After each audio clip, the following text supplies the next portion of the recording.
और जो ये समझ रहा था कि जाति है ही नहीं, वो बेसिकली जाति के लाभार्थी समूह से था। उसे कभी उसका अपमान नहीं सहना पड़ा, उसके नाम पर गैर बराबरी नहीं सहनी पड़ी। राष्ट्र सबका बन ही नहीं पाएगा जब तक ये बहुत बड़ी आबादी 90 लोगों को 10 रोटी, 10 लोगों को 90 रोटी। तो यूथ को सिर्फ आप अगर बताना चाहें कि यूथ क्यों पढ़े इस किताब को? देखिए, हर यूथ का अपना एक नजरिया होगा, जैसे आजकल जेन जी कहते हैं, तो उन लोगों का अपना नजरिया है कि रील वाली जनरेशन तेजी से चीजों को देखना समझना चाहती है। उस जनरेशन को जल्दी से बहुत कुछ चाहिए, ये एक दिक्कत है इस दौर की। लेकिन वही जनरेशन उसी दौर में यह भी देख रही है कि व्हाट्सएप यूनिवर्सिटी तक का प्रभाव बढ़ रहा है। आप कोई बात जोर से बोलते हैं या ज्यादा लोग बोलते हैं, वही बातें सच मान ली जाती हैं।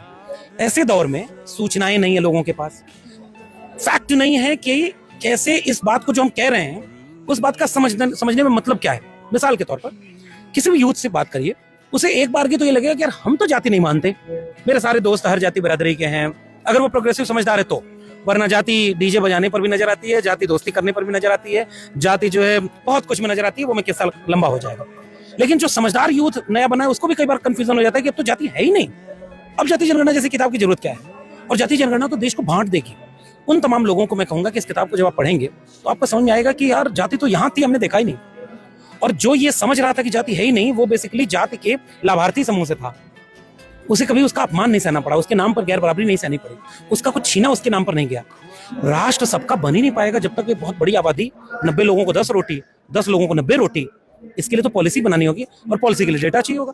तो नई जनरेशन को भी ये बात समझनी होगी कि नए तरीके से जो आपके दौर का सबसे जरूरी सवाल है उसको आप हैंडल करो। किसी शोर या व्हाट्सएप यूनिवर्सिटी से मत जलो, या आप अपने कास्ट के आइडेंटिटी से समझदारी मत बनाओ, फैक्ट से बनाओ, स्टोरी से बनाओ, लॉजिक से बनाओ और उस फिलॉसफी से बनाओ जो देश के सबसे जरूरी सवाल पर बनाई गई है। तो ये किताब उस दिशा में कोशिश है और उन तमाम नौजवानों से मेरी गुजारिश है कि इसको पढ़ें। इससे सहमत हो सकते हैं, इससे असहमत हो सकते हैं। सहमत हो सकते हैं तो इसे आगे बढ़ाएं, असहमत हो सकते हैं तो इसके बारे में लिखें, सवाल करें और अगर लिख सकें तो इसके जवाब में एक और किताब लिखें।